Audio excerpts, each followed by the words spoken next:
tahun 2022 Masehi dan 1444 Hijriah yang akan disampaikan oleh Bapak Ustadz Haji Nur Hasan. Kepada beliau kami silakan.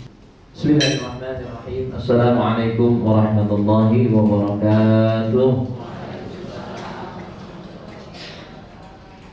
Innal hamdalillah nahmaduhu wa nasta'inuhu wa nastaghfiruh wa na'udzu billahi min shururi anfusina wa min sayyiati a'malina. Man yahdihillahu fala mudilla lahu wa man yudlil fala hadiya lahu. Asyhadu an la ilaha illallah wa asyhadu anna sayyidana wa nabiyyana Muhammadan 'abduhu wa rasuluhu la nabiyya ba'dahu. Allahumma fassalli wa sallim wa barik wa 'azzim 'ala hadzal nabiyil karim wa 'ala alihi wa sahbihi wa man tabi'ahum bi ihsan ila yaumiddin. Subhanaka la ilma lana illa ma 'allamtana innaka antal 'alimul hakim wa la haula wa la quwwata illa billahil 'aliyyil 'azim. Amma ba'du, ya ayyuhal hadirun rahimakumullah. Yang kita hormati segenap jajaran direksi PT Tour and Travel and Holding Company yang pada kesempatan sore hari ini diwakili oleh Ibu Haji Hati Seduse, segenap para asadir, sahabat-sahabat saya, Fadilatul Mukarram Ustaz Sidki Maulana dan Ustaz Abdul Khalid, dan tentunya yang berbahagia para Bapak Ibu sekalian, calon tamu Allah dan tamu Rasulullah Sallallahu Alaihi Wasallam. Bapak Ibu sekalian, tentunya ini merupakan sebuah momen yang sangat berbahagia bagi kita sekalian. Setiap saat pastinya banyak orang yang menginginkan untuk bisa datang ke Baitullah, dan terbukti Baitullah itu tidak pernah sepi dari orang-orang yang melaksanakan ibadah umroh ataupun di musim haji, pada saat haji.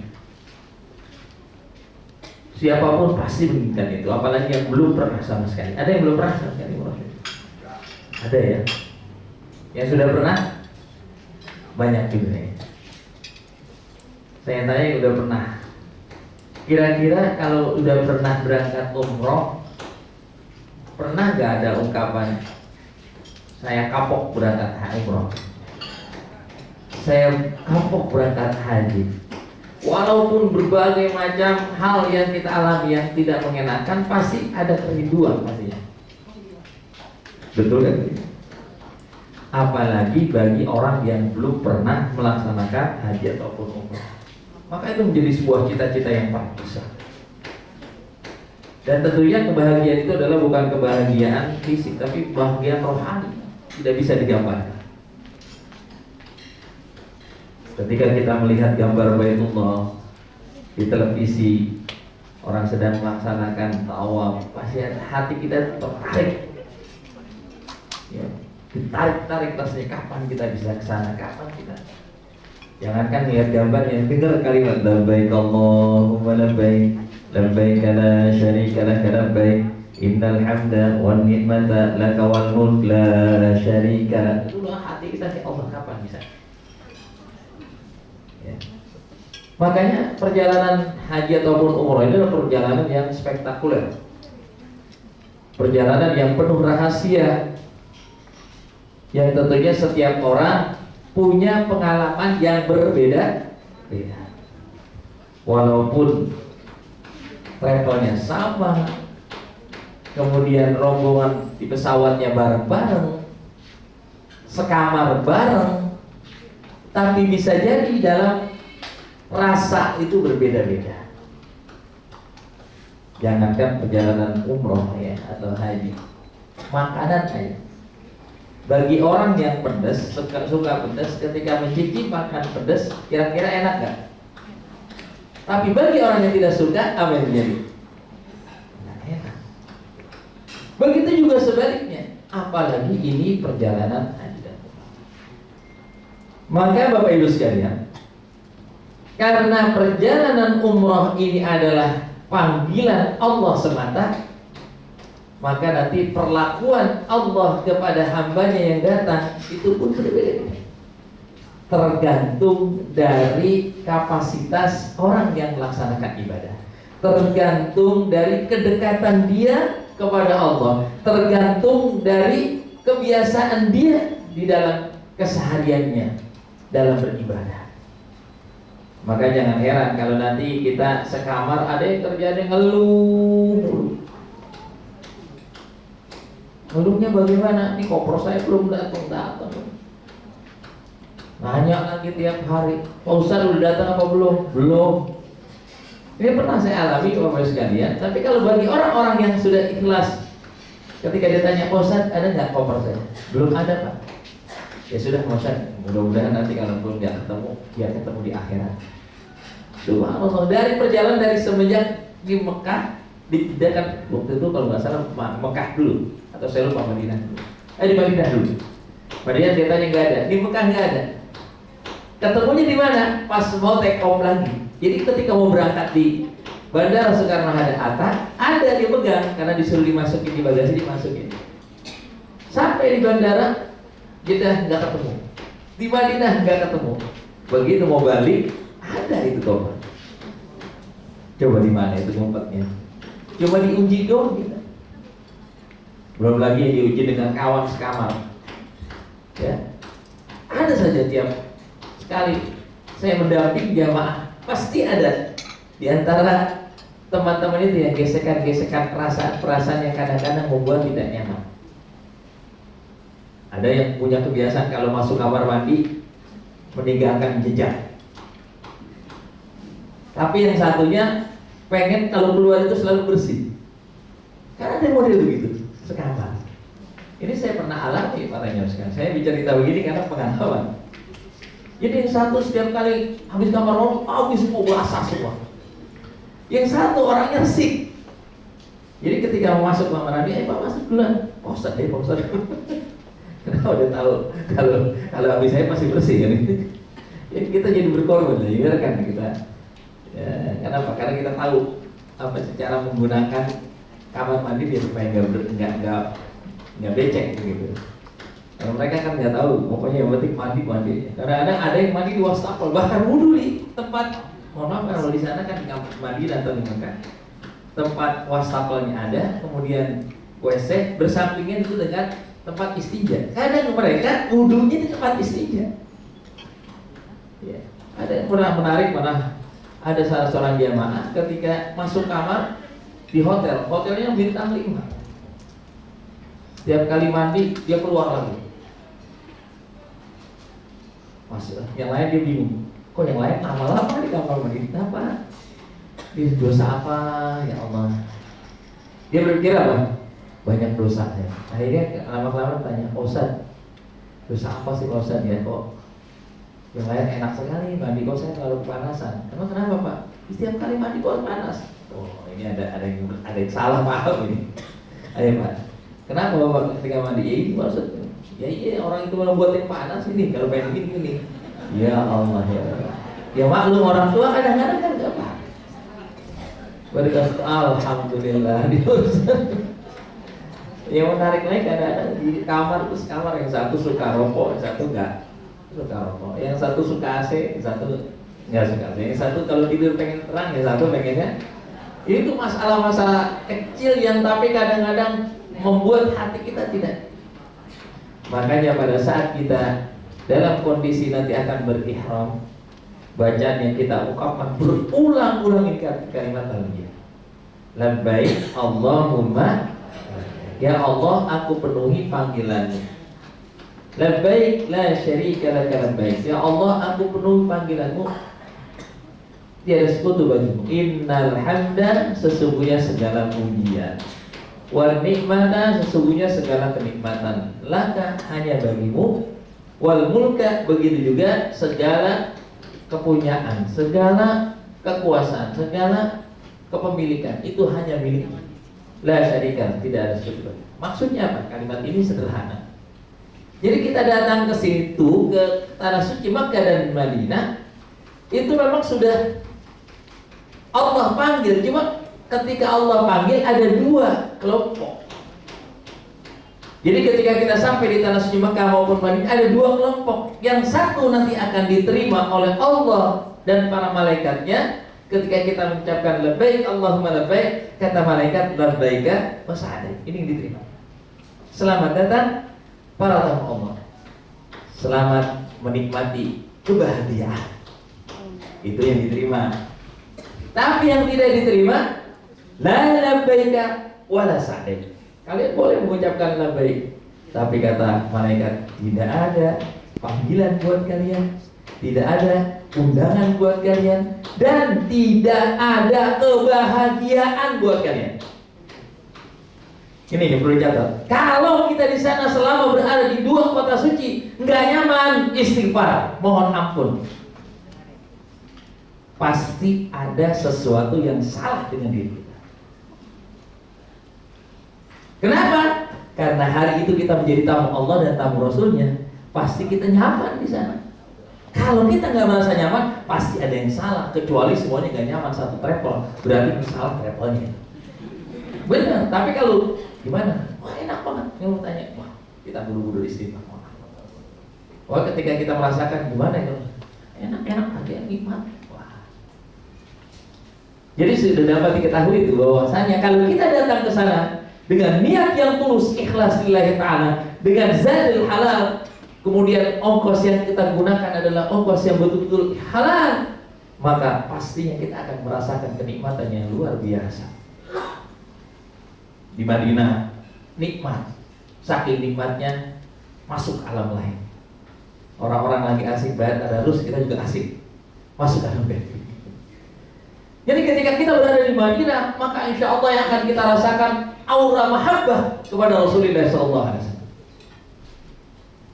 Begitu kita masuk landing di bandara Amir Muhammad, kemudian kita keluar dalam waktu 30 menit, kita akan melihat itu menara-menara Masjid Nabawi yang indah dari kejauhan.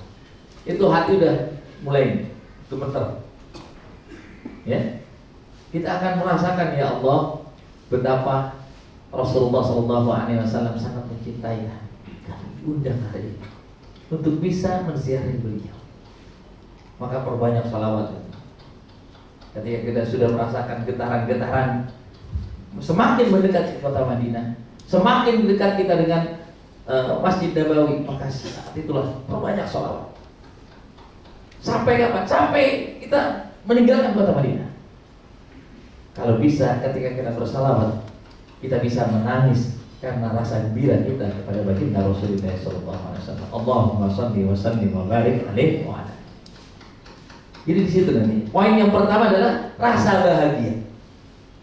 Jadi kalau kita tidak bahagia, falyastaghfirillah, mohon ampun kepada Allah, taubat, minta taubat. Kenapa? Karena banyaknya dosa yang menutupi hati kita sehingga kita tidak bisa merasakan kebahagiaan. Yang kedua, karena tadi didoakan oleh malaikat la labbaik wala sa'daik, enggak ada bahagia baikannya.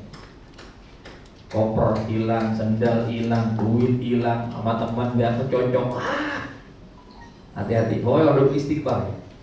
Ya, ini pesan saya jaga-jaga nih, karena akan merasakan. Tapi insya Allah kalau kita sudah niatnya tulus karena Allah, minta bimbingan Allah, apapun yang terjadi kita serahkan kepada Allah, insya Allah selama perjalanan akan baik-baik saja. Insya Allah. Ini perjalanan, jadi pengalaman saya ceritakan pada Yusuf. Karena saya juga pernah salah gitu. Kita salah ngomong aja, salah niat aja udah pasti ada hal lain. Pernah satu saat ketika akan berangkat saya pesan ke istri, "Mir, tolong siapin 2 sendal. Nanti kalau seandainya satu hilang, kan masih ada satunya." Ini udah niatnya udah jelek gitu ya. Kata-katanya udah kurang bagus itu. Ya bagus sih memang buat ikhtiar ya, buat sedia payung sebelumnya, tapi jelek niatnya itu. Berarti kan kita berangkat di sana itu kurang aman. Apa yang terjadi? Di Madinah aman. Begitu sampai ke Mekah, ayo kita masuk Masjidil Haram sebelum dulu bubar ya. Ya, turun kuat. Ayo Pak, kumpulin. Dan saya taruh di bawah biar aman. Ya Pak, taruh di atas aman. Terus selesai kita tawaf, sa'i, tahallul. Ya yang mau balik silakan ya. Mau istirahat dulu di sini sambil nunggu subuh silakan. Kita balik aja bosan balik. Ayo Pak, pilih. Ambil pas terakhir mana sendal saya? Ini kemana sih sendal ini? Kok aneh ya? Sendal saya yang paling bawah malah nggak ada, semuanya mas sudah pulang. Saya berpikir, astagfirullahaladzim, ternyata saat ngomong. Maka ketika berada di dua tanah suci, jangan pernah berpikiran, jangan pernah berdoa, jangan pernah berkata-kata kecuali yang baik dan yang baik. Kenapa? Setiap kata-kata kita akan dijawab oleh Allah Subhanahu wa Ta'ala. Maka biasakan kata-kata mudahan. Jangan pernah ada kata-kata jangan, wah bahaya. Itu sudah baik. Kembali lagi para jemaah sekalian. Jadi ungkapan talbiyah ini melambangkan ketulusan kita, keikhlasan kita, keridhaan kita menjadi tamu Allah Subhanahu wa Ta'ala. Maka kita tidak lagi memikirkan berapa biaya yang kita sudah keluarkan untuk membayar. Kira-kira kalau dihitung-hitung mahal apa murah kemarin bayarnya? Mahal apa murah? Jangan takut ada mati di sini. Mahal apa murah Bapak sekalian? Murah. Murah mahal? Murah. Kenapa? Sesuatu kalau udah kebayar pasti murah. Walaupun murah nggak kebayar berarti mahal. Benar ya? Contohnya ibu-ibu, ya kan yang sering belanja kan ibu-ibu. Nah, kalau udah kebeli sesuatu walaupun mahal itu murah. Tapi kalau seandainya belum kebeli itu akan kepikiran terus. Maka ada kata-kata kalau ibu lebih baik nyesal kebeli daripada nyesal nggak beli. Ya. Makanya heran para bapak ya, kenapa kok barang mahal-mahal dibeli kagak dipakai? Ya emang kebiasaan begitu ibu. Oh nabi. Jadi tarbiyah ini menyimpulkan bahwa kita memang saat ini siap untuk menjadi tamu Allah dan diperlakukan seadanya, sebagaimana nilai diri kita di hadapan Allah. Labbaik Allahumma labbaik. Aku penuhi panggilanmu. Karena ada ungkapan dalam bahasa Arab, ad-dhaifu kal mayyit. Yang namanya tamu itu harus siap diperlakukan sebagaimana seorang mayit. Orang kalau sudah mayit jadi mayit, nggak dipanggil namanya itu. Dipanggil apa? Inna lillahi wa inna ilaihi raji'un, telah berpulang ke rahmatullah wabarakatuh. Coba tolong itu mayit ini dimasukin, udah nggak disebut namanya. Ketika kita sholat, usolli ala hadzal mayit, nggak disebut walaupun dia seorang raja, seorang kiai apapun. Kalau sudah jadi mayit, tidak lagi disebut namanya. Maka konsekuensinya pada saat kita bertamu ke rumah seseorang, apalagi kita bertamu kepada Allah, kita harus memposisikan kita sebagaimana mayit. Pernah nggak kita lagi mandiin mayit itu ada yang kegelian, dikasih air dingin kedinginan? Enggak, dia diam saja. Apapun ya sudah nikmati apa adanya. Maka begitulah harusnya kita ketika kita menjadi seorang tamu dimanapun kita bertamu, jangan banyak menuntut, tapi banyak introspeksi. Contohnya kalau seandainya kita datang ke rumah teman kita yang akrab, kira-kira disiapin nggak makanan? Disiapin nggak? Disiapkan, apalagi teman istimewa pasti sudah disiapkan segala. Tapi kalau kita teman kata datang kepada kita seorang tamu yang tidak kita kenal, jangankan disuruh masuk, diinterogasi dulu, Bapak siapa? Apakah keperluannya? Tidak begitu. Tapi kalau seandainya memang orang ini mencurigakan, bisa diusir. Maka begitu juga kita kalau datang ke sana mencurigakan, kita tidak dikenal, maka kita akan diusir. Itu tadi didoakan oleh malaikat, la labbaika wa la sa'daik. Tidak ada panggilan bagi kalian, tidak ada undangan bagi kalian, dan tidak ada kebahagiaan. Rasa Allah, mudah-mudahan Allah jauhkan kita dari perilaku-perilaku yang bisa menjadikan kita jauh dari Allah Subhanahu wa Ta'ala. Baik Bapak sekalian, kita masuk kemudian. Jadi setelah kita talbiyah, nanti kita akan bersiap. Jadi perjalanan kita Bapak sekalian akan kita mulai dari Madinah nanti. Ya, kita akan mulai perjalanan kita dari kota Madinah, karena kita landingnya di Madinah dulu. Ya. Dari Madinah kita akan melaksanakan ziarah dulu kepada baginda Rasulullah SAW. Kenapa kita masuk Madinah dulu? Yang pertama ya tentunya karena memang program kita begitu. Yang kedua, karena kalau kita ke Madinah dulu, kita sudah lebih mendekat kepada Rasulullah SAW. Kata Rasulullah, kata Allah Subhanahu Wa Taala, "Qul in kuntum tuhibbunallaha Fattabi'uni yuhibbukumullah. Kalau engkau mencintai aku, kata Allah, cintai dulu aku, ikuti dulu aku. Makanya Bapak sekalian, cara untuk masuk surga yang paling gampang adalah cintai dulu Rasulullah. Ya, kita ingin berzikir, menikmati zikir, menikmati ibadah, perbanyak sholawat terlebih dahulu, baru kita masuk kepada ibadah kita. Insya Allah kita mau baca Quran, biar supaya awet baca Quran yang gak ngantuk, banyakin sholawat dulu. Ketika sudah enak masuk baca Quran, insya Allah gak bakal ngantuk. Mau tahajud, perbanyak dulu sholawat. Biasanya kalau kita habis tahajud langsung biasanya ngantuk, tapi kalau kita sholawat dulu sudah nikmat, masuk itu sampai waktu subuh pun kita akan jalannya. Maka begitu juga kalau seandainya kita ingin melaksanakan umrah, kita perbanyak dulu sholawat, kita banyak ziarah ke Rasulullah, ziarah kepada para sahabat. Insya Allah begitu kita melaksanakan umrah akan kita rasakan kenikmatan pada saat itu. Buktinya kita umrah biasa-biasa, berarti ada masalah dengan diri kita. Berarti ketika di Madinah kita tidak bisa mengambil pelajaran. Berarti ketika tidak di Madinah kita belum dapat meraih cintanya Rasulullah, mahabbahnya Rasul. Itu sebabnya kenapa Bapak Ibu sekalian, saya sering sampaikan, para aulia, para sholihin, ketika mereka melaksanakan ibadah umrah, mereka lebih memperbanyak di Madinah. Ataupun ketika khususnya di malam Ashrul Awakhir Ramadan, mereka menghabiskan waktunya di Madinah. Kenapa? Karena kalau orang sudah dekat cinta kepada Rasulullah, maka mendapat cintanya Allah akan mudah, mendapat surganya Allah akan mudah. Tapi sebelum tentu orang yang rajin ibadah, dia belum mencintai Rasulullah bisa menikmati adanya.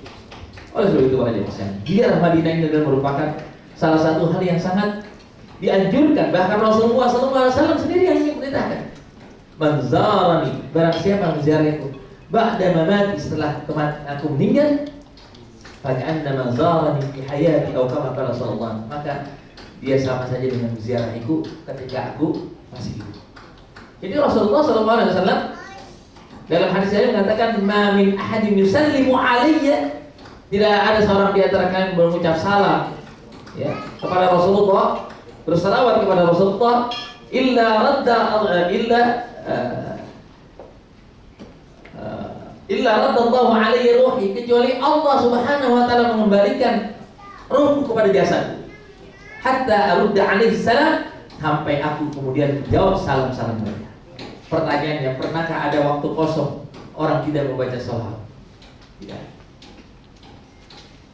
Tiap saat, tiap waktu itu ada orang yang mengucapkan salawat, entah itu dekat dengan Rasulullah ataupun dari jauh. Makanya Rasulullah SAW walaupun fisiknya ada di dalam kota Madinah, tapi sungguhnya ruhnya akan selalu ada hidup bersama kita. Itu yang sebabnya kita harus memperbanyak salawat pada masing-masing, apalagi ketika kita dekat dengan Rasulullah SAW. Nanti Bapak Ibu sekalian, ketika kita di Madinah, kita akan memasuki satu tempat yang luar biasa. Itulah yang dinamakan dengan Ar-Rawdatus Syarif. Rawdah merupakan taman di antara taman-taman surga. Ma baina baiti wa minbari rawdatun min riyadil jannah. Di antara rumahku dan mimbarku, ya, itu kan mimbar Rasulullah ya, yang di atas itu, dan sebelah kirinya itu adalah makam Rasulullah. Ada tempat imam ya, kemudian terakhir di ujungnya itu ada makam Rasulullah. Dulunya rumah Rasulullah, karena semua nabi dimakamkan di tempat di mana dia tinggal atau di rumahnya. Semua para nabi. Ya. Maka tempat ini menjadi tempat yang luar biasa. Sebagian orang mengatakan rawdatun min riyadil jannah, karena tempat itu nanti kelak akan ada di surga. Taman di antara taman-taman surga. Tempat yang akan ada di surga. Dengan harapan kita berada di tempat itu, melaksanakan sholat sunnah atau berdoa di tempat itu, mudah-mudahan Allah mudahkan kita nanti berada di surganya Allah Subhanahu wa taala. Yang kedua, rawdatun min riyadil jannah, maknanya adalah secara majazi, tempat ini adalah tempat seperti di surga. Ketika orang meminta sesuatu, maka akan dijabah. Maka mintalah di situ banyak-banyak. Mintalah untuk kebaikan dunia maupun akhirat kita, sehingga Allah Subhanahu wa taala bimbing kita kepada yang terbaik dalam kehidupan dunia maupun akhirat. Ya, kemudian setelah itu kita akan nanti juga ziarah ke tempat-tempat bersejarah. Ada Jabal Uhud, tempat terjadinya peperangan Uhud pada tahun ke-3 Hijriah di bulan Syawal, di mana umat Islam pernah mengalami satu-satunya peperangan yang umat Islam kalah, itu di perang Uhud. Ya, perang Uhud itu perang yang luar biasa. Banyak para sahabat Nabi yang wafat di situ, tidak kurang dari 70 sahabat Nabi adalah para penghafal Al-Quran, termasuk paman Rasulullah. Juga kita akan berziarah ke Masjid Quba, masjid yang pertama dibangun oleh Rasulullah. Jadi sebelum Rasulullah membangun Masjid Nabawi, Rasulullah pernah singgah di kampung Quba, sebelah selatan ya, dari kota Madinah. Disitulah dulu Rasulullah pernah beristirahat sebelum memasuki kota Madinah, dan Rasulullah membangun masjid. Ya tentunya sekarang waktu itu sangat sederhana, hanya ditandai dengan pohon kurma. Dan ini menjadi satu tempat yang sangat bersejarah bagi Rasulullah. Makanya Rasulullah SAW mengatakan dalam hadisnya, "Man tatahhara fi baiti, tsumma ata masjid Quba, fa shalla bihi salatan kana lahu ka'anjur." Siapa yang keluar dari rumahnya, keluar dari hotelnya kalau sekarang ya, ke tempat tinggalnya, menuju Masjid Quba dalam keadaan wudu, maka baginya pahala satu umrah. Kemudian juga di sana ada Masjid Qiblatain, tempat baru terjadinya perpindahan arah kiblat. Karena dulu Rasulullah SAW selama 16 bulan sholat itu menghadap ke utara kalau dari Madinah. Kenapa? Di utara itu ada Palestina, tempat di mana dahulu Rasulullah mi'raj. Disitulah kiblat umat Islam. Yang sekarang itu ada sebuah kubah di Palestina itu, Qubatus Sokhro, tempat di mana dahulu Rasulullah mi'raj. Ada yang sudah pernah ke Palestina? Ada belum? Ada?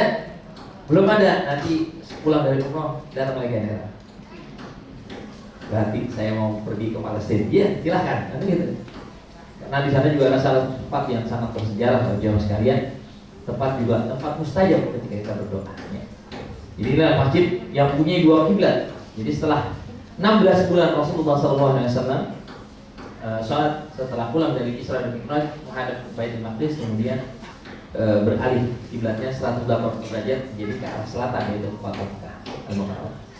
Jadi selepas kita berziarah di kota Madinah, mengenal tempat-tempat bersejarah Bapak Ibu sekalian, kita nanti akan memulai perjalanan menuju kota Mekah di hari ketiga, pada hari Sabtu insyaallah ba'da zuhur.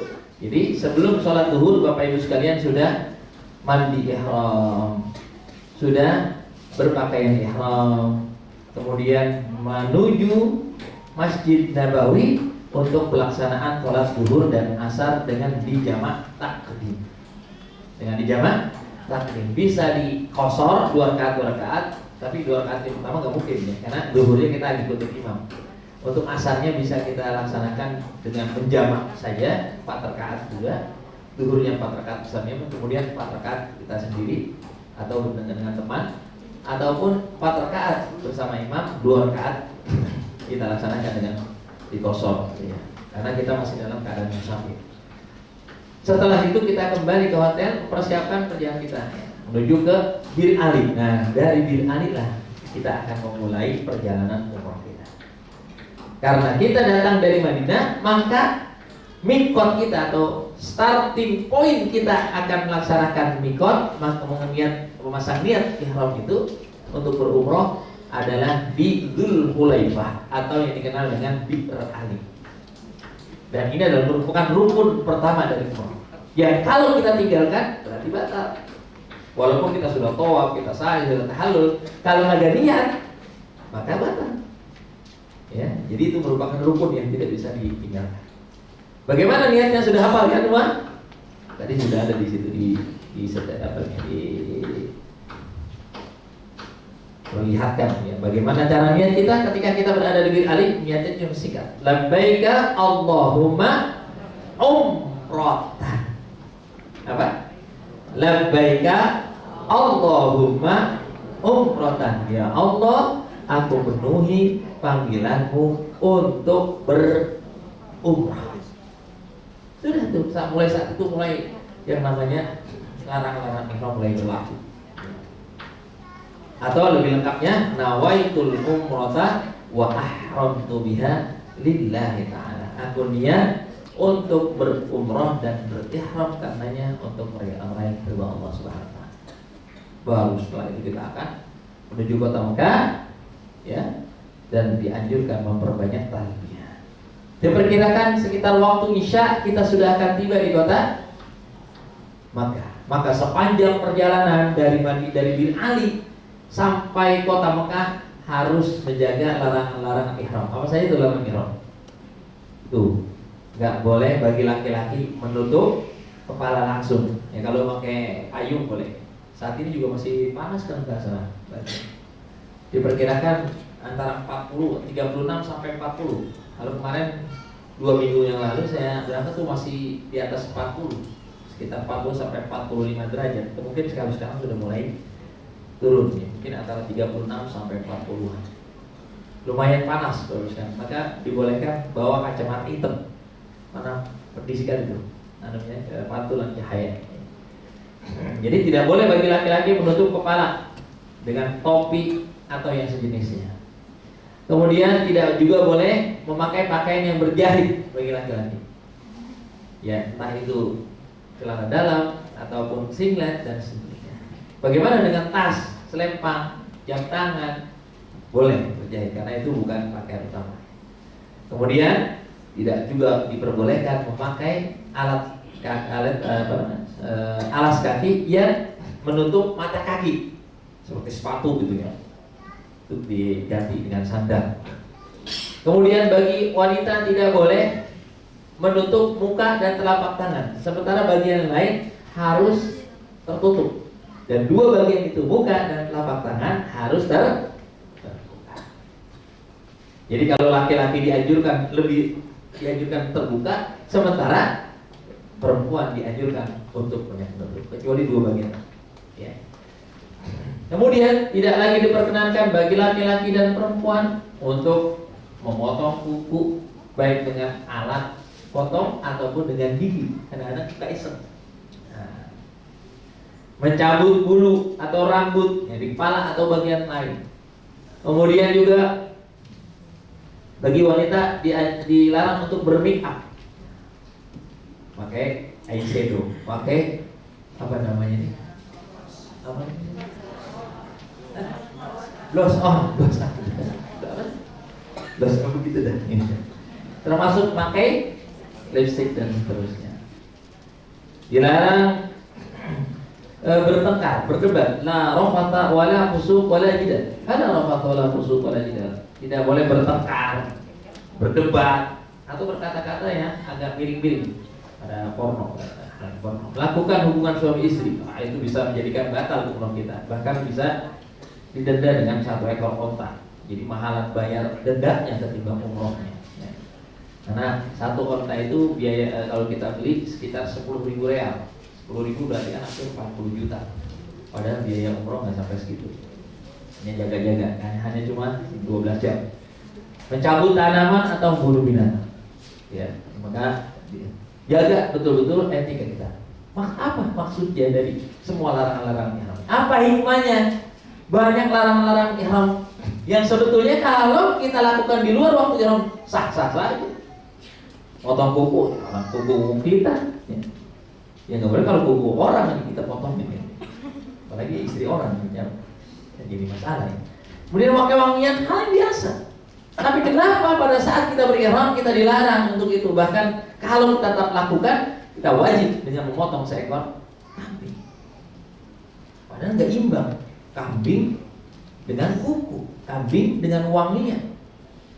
Karena pada saat kita berihram, kita dilarang untuk berpikiran yang lain-lain. Kita hanya fokus pada. Coba kalau saja dibolehkan wangi-wangian, orang masih mikirin biar supaya orang senang dengan biar supaya orang dan seterusnya. Jadi sudah tidak lagi Allah yang kita ingat. Itulah manfaat dari larangan-larangan. Biar supaya kita lebih berhati-hati. Biar supaya kita lebih menjaga diri. Karena pada intinya pelaksanaan umrah dan yang diawali dengan berihram ini adalah agar kita menjadi orang-orang yang betul-betul warok. Warok itu artinya berhati-hati. Jangankan yang makruh, jangankan yang syubhat, jangankan yang haram, yang halal saja kita batasi. Maka kalau orang sudah bisa membatasi itu, insya Allah hidupnya baik. Karena kalau Rasulullah SAW mengatakan min husni islamil mar tarkuhu ma la ya'ni. Salah satu tanda kalau orang keislamannya baik, maka dia bisa meninggalkan hal-hal yang tidak manfaat. Makanya Bapak sekalian, termasuk juga nanti ketika di Mekah, di Madinah, di hotel, makanannya banyak. Ambillah secukupnya, jangan berlebih-lebihan. Wah, udah jeruk, udah gede, ambil satu sih. Akhirnya nggak kemakan, namanya busuk. Ataupun udah enak, wah makanan enak, semua dicobain, akhirnya tahu kan makeran. Akhirnya jadi yang lain pada pergi ke masjid ya kan. Kalau bisa puasa, kan kita di sana ada hari Kamis di Madinah, ada hari Senin, ya buka puasa lah di hari itu. Panas Pak Ustaz, apalagi panjang, subuhnya jam 4:30, maghribnya jam 7. Lama banget Ustaz, panas. Ya, terus apa hubungannya? Ya. Ketika kita melaksanakan ibadah di sana, akan nikmat para jemaah sekalian. Kita nggak akan merasa lama, nggak kayak di Indonesia, banyak aktivitas, kita cuma ibadah. Makanya jangan terlalu banyak jalan sono jalan kemari, udah banyak ini masjid. Ini gimana? Kalau udah tahu panas, jalan-jalan dulu. Kita datang ke Madinah buat bertemu Rasul, malah ketemunya sama bin Daud. Bin Daud dulu terjadi. Nyari lagi masih ketemu temennya. Nyari dapat di mana tuh? Bisa? Ayo ajak saya. Kalau ibu kan begitu. Udah naik bis. Loh, beli di mana tuh? Ya murah di sana. Turun lagi. Sering banget itu ibu-ibu. Kalau bapak-bapak jarang. Cuma sekalinya beli yang mahal gitu. Terus kalian, tolong walaupun boleh kita nanti belanja, tapi alangkah indahnya kalau belanja itu di satu hari kita jadikan satu. Katakan nanti umpamanya ada saat kita memang seperti hari pertama, kan siangnya itu kita nggak ada kegiatan tuh, manfaatin hari pertama buat belanja, buat nyari hadiah. Ya, kalaupun nanti ada kekurangan yang nambah bolehlah 1, 2, 3 dan seterusnya. Ya, nggak apa-apa. Beri hadiah itu juga salah satu hal yang dianjurkan. Tahadu kata Rasulullah. Biasakanlah kalian untuk saling memberi hadiah, karena itu akan menimbulkan rasa cinta di antara sahabat kita. Tapi bukan berarti itu menjadi utama. Itu menjadi hal yang kita dahulukan. Kita berada di Madinah untuk bermesra-mesra dengan Rasulullah, menikmati kebersamaan dengan Masjid Nabawi, beriktikaf. Setiap kali masuk niat, ya Allah aku niat beriktikaf selama berada dalam Masjid Nabawi. Baca Quran. Kalau belum lancar, belajar. Kalau seandainya belum bisa juga, ya baca sholawat sebanyak-banyak. Minimal satu hari kita baca berapa kali? 1000 kali. Saya yakin kalau orang sudah membiasakan dalam sehari minimal dia 1000 kali, nggak ada masalah dalam hidup. Bukan nggak ada masalah, artinya Allah berikan kemudahan dalam hidup. Yakin, ini pesan para ulama. Jadi kalau kita banyak masalah, banyak yang salah. Kita ada banyak keinginan, banyak yang salah. Karena satu-satunya ibadah yang pasti diterimanya adalah salawat. Tanpa wudu bisa. Ibu-ibu lagi haid bisa. Lagi mau tidur baca salawat bisa. Lagi belanja baca salawat bisa. Lagi masak bisa. Baca Quran harus jalankan dulu kan. Atau walaupun ada pendapat yang membolehkan, tidak harus dengan dulu, tapi kan pahalanya beda. Tapi kalau sholawat dalam kondisi bagaimanapun akan diterima oleh Allah. Man lazima salata 'ala nabi, siapa yang membiasakan salawat kepada baginda Rasulullah SAW dan kesehariannya, ghufira dzanbuhu, yang pertama akan diampuni dosanya di hari itu dan sebelum-sebelumnya. Wa qufiya hammuhu, dihilangkan rasa kegalauan. Ya. Lagi galau, lagi pusing, mikirin ini, mikirin ada, banyak yang salah. Ataupun kita sedang ada keinginan, ya Allah, mudah-mudahan banyak yang salah. Insya Allah bisa. Itu sudah jadi. Baik. Kembali tadi pada saat kita sudah berihram, maka jaga perbuatan kita, jaga perkataan kita dari hal-hal yang tidak manfaat. Bukan hanya tidak diridhoi, tapi hal-hal yang tidak manfaat. 3 hal.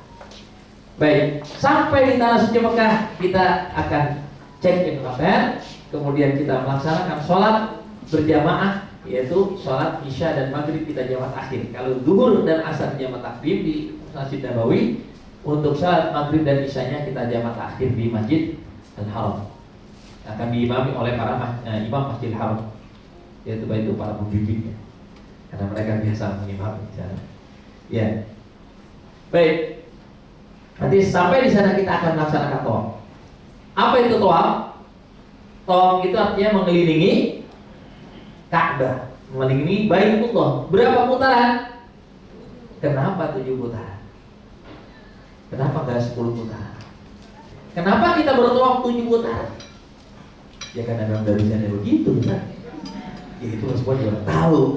Ada hikmahnya, karena kalimat atau angka 7 itu adalah angka yang paling tertinggi. Mengingat Allah. Tawaf itu kan mengingat Allah. Kembali kepada Allah dengan upaya yang maksimal. Angka paling tinggi itu berapa? 9, 10, 11. Dulu kalau kita buka kamus-kamus bahasa Arab yang lama, klasik, itu angka paling tinggi itu 7. Dan kita pernah belajar notasi dalam lagu itu ada paling tinggi angka 7. Do, re, mi, fa, sol, la, si. Do udah balik lagi, kemudian ada titik di atas, gitu. Itu angka paling tinggi maksimal. Makanya kalau ada, kita sering dengar kalimat 7 lapis langit, 7 lapis bumi, 7 turunan. Itu artinya apa? Itu yang paling tinggi. Lebih boleh, tapi maksudnya adalah ketika kita mengingat Allah, ingatlah Allah dengan semampu kita. Ittaqullaha mastata'tum. Ketika kita berkurbanlah dengan yang paling maksimal sebisa yang kita lakukan. Makanya tawaf itu kita laksanakan. Kira-kira kalau seandainya tawafnya lebih jadi 8 atau 9, boleh nggak? Boleh nggak? Boleh. Asal jangan kurang. Wah, lupa nih. Udah 3 apa 4? Ambil aja yang kecilan.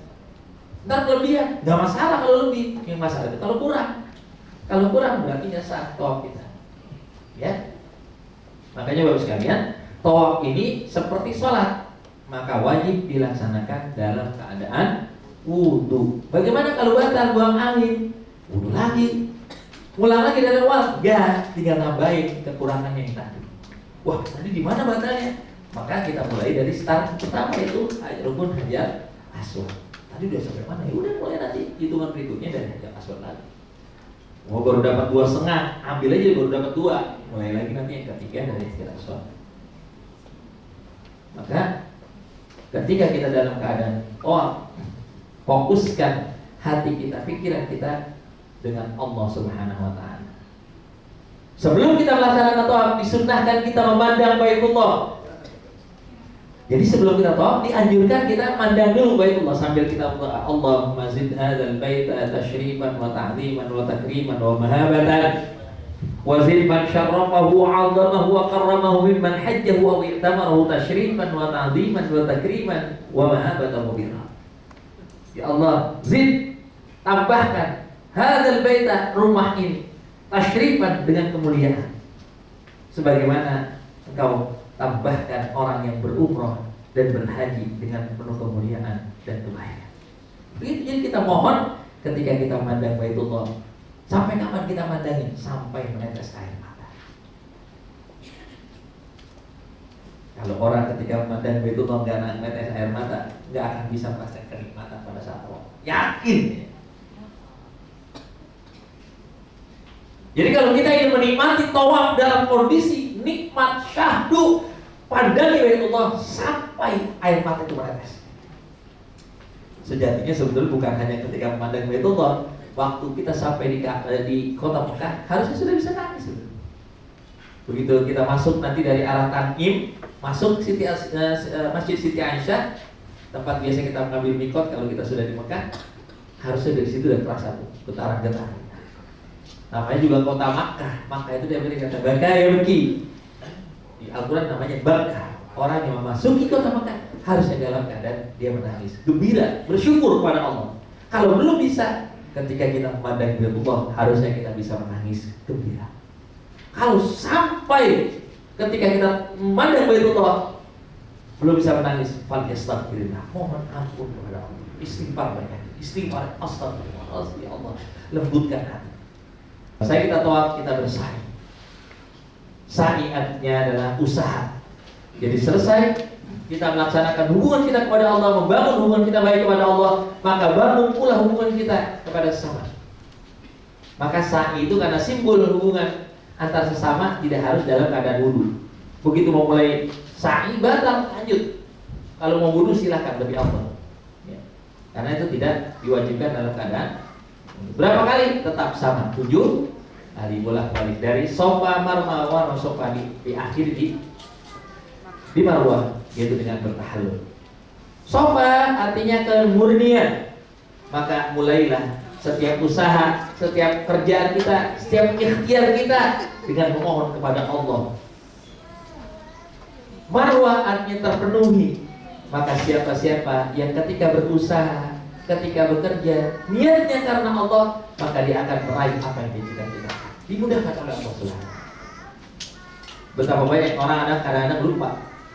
Ketika dia ibadah, dianggap waktu sholat saja. Begitu keluar dari sholat, assalamualaikum, dianggap tidak lagi bisa ibadah. Padahal kita berjalan kemanapun, kalau niatnya karena Allah, maka menjadi ibadah. Kita bekerja karena Allah, ibadah.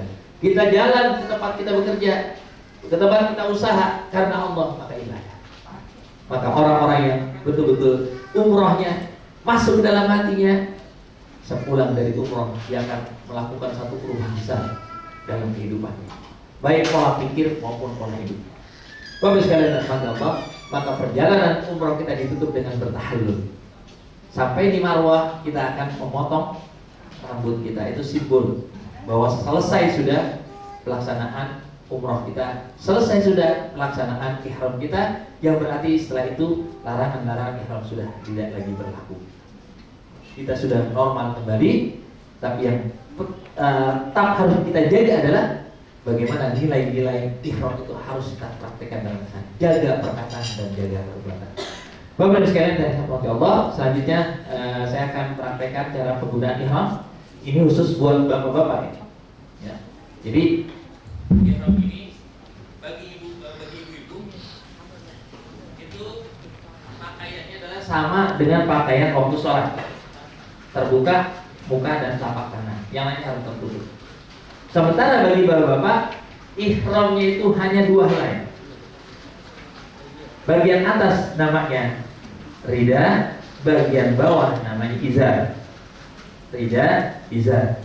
Yang penting dalam berihram itu bagi laki-laki adalah bagian bawah.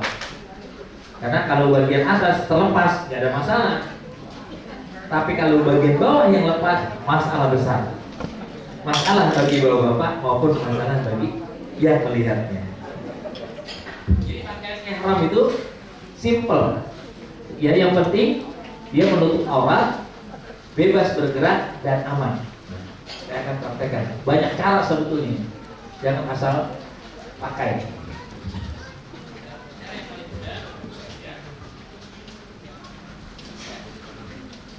Kita satukan 2 sisi ihram. Ini kelihatan Bapak Ibu sekalian yang di pojok sana. Pisahkan sepertiga ini. Jadi dari sampai ujung sama ujung, kan? Kemudian kita lepas ke tengah. Lagi disisakan sepertiga. Kemudian digeser ke tengah. Baru kemudian kita dulu. Lihat ini. Bebas untuk bergerak dan tetap aman. Bebas bergerak dan aman. Kalau kurang kuat tinggal ditarik ke atas. Kalau kurang yakin bisa ditambah dengan biar biasa. Apalagi khususnya bagi bapak-bapak yang perutnya rata lemak gitu ya. Dia bisa turun gitu. Maka tolong bagi bapak-bapak yang punya kelebihan di perut, surah ataupun pusat itu adalah aurat bagi laki-laki. Kalau kelihatan, maka dia wajib membayar dam. Jadi harus ditutup dengan rata. Sementara untuk bagian atasnya,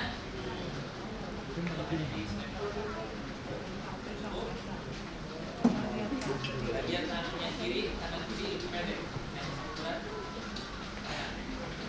Sisanya yang panjang ditaruh sebelah kanan. Seperti inilah kira-kira cara penggunaan ihram bagian atas maupun bawah. Kecuali pada saat kita akan melaksanakan tawaf, maka kita buka pundak kanan, diletakkan ihramnya di bawah ketiak. Ini yang disebut dengan iltibak. Iltibak artinya meletakkan ihram di bawah ketiak kanan. Artinya pundak kanannya terbuka. Kenapa begitu? Ya di sunnah Rasul mempraktekkan begitu. Mungkin hikmahnya salah satunya memudahkan kita pada saat kita istilam. Bismillahirrahmanirrahim. Dan ini hanya laki-laki, perempuan enggak? Karena perempuan enggak. Bismillahirrahmanirrahim. Coba kalau ditutup, ribet. Jadi beda nama. Bismillahirrahmanirrahim. Makanya kata udara nggak usah susah. Dan ini pada saat tawaf saja. Begitu selesai tawaf dikembalikan, ditutup kembali, diletakkan di atas pundak sebelah kiri. Karena setelah kita melaksanakan tawaf, kita akan sholat, dan sholat dalam kondisi punggung terbuka itu makruh, walaupun tidak batal. Maka abdulnya ditutup. Ya topi tentunya tidak boleh dipakai ya. Dan semua pakaian harus dilepas pakaian dalam. Selanjutnya Bapak sekalian, mengenai perjalanan kita, nanti kita akan melaksanakan perjalanan panjang, khususnya dalam perpulangan. Dalam perpulangan kita nanti akan menjamak sholat, melaksanakan sholat di atas pesawat. Kalau keberangkatan, karena kita berangkat sore, setelah asar ataupun ketika mau masuk asar, jadi bisa kita jamak di bandara sholatnya. Sholat zuhur dijamak dengan asar. Maghrib dan bisa saat ketika kita tiba di Madinah, entah itu di hotel ataupun di Masjid Nabawi. Nah, sementara dalam perpulangan nanti dari Jeddah ke Jakarta itu kan malam, jam 7 malam kita take off atau sekitar jam 9:08. Berarti tiba di Indonesia sekitar jam 9 pagi. Berarti sholat subuh kita di atas pesawat. Mau tidak mau kita harus melaksanakannya dengan bertayamum. Kemudian ada sholat mayit. Ibu-ibu pernah sholat mayit nggak? Kalau di kita di Indonesia jarang ibu-ibu melaksanakan sholat mayit. Biasanya bapak-bapak. Sholat mayit itu terdiri dari 3, 4 takbir, bukan 4 rakaat. 4 takbir. Takbir pertama baca Fatihah, takbir kedua baca sholawat seperti yang di tahiyat. Allahumma sholli ala Muhammad wa ala ali Muhammad. Nah, ini yang wajib. Kemudian takbir yang keempat mendoakan mayit, Allahumma ighfir lahu warhamhum wa'afihim wa'afahum. Kenapa? Jarang 1, jarang 2, biasanya banyak. Makanya jawabnya Allahumma ighfir lahu warhamhum wa'afihim. Dan biasanya panjang. Udah habis dia enggak selesai dia takbir. Karena memang banyak. Allahumma yaqulun Allahumma sil khataya wa biha yutaqi wa barik wa nafi min khataya kama yunqqa. Kalau enggak hafal yang lain juga Allahumma ighfir lahu warhamhum wa'afihim. Ulang lagi. Kemudian takbir keempat ada sebagian mengatakan tidak ada doa, ada yang mengatakan membaca Allahumma la tahrimna ajrahum wa la taftina ba'dahum wa qul Assalamualaikum warahmatullahi wabarakatuh. Kalau orang sana biasanya cuma sekali. Assalamualaikum warahmatullahi wabarakatuh. Boleh makanya yang kayak gini. Ya, jadi itu saja Bapak sekalian beberapa hal yang saya sampaikan. Kalau ada hal-hal yang kurang jelas nanti bisa Bapak Ibu sekalian tanyakan kepada kami atau kepada kami. Selanjutnya kami serahkan acara kembali kepada pengacara, nanti akan dilanjutkan pada yang nanti. Dari saya kurang lebihnya mohon maaf. Wabillahi taufiq wal hidayah. Assalamualaikum warahmatullahi wabarakatuh.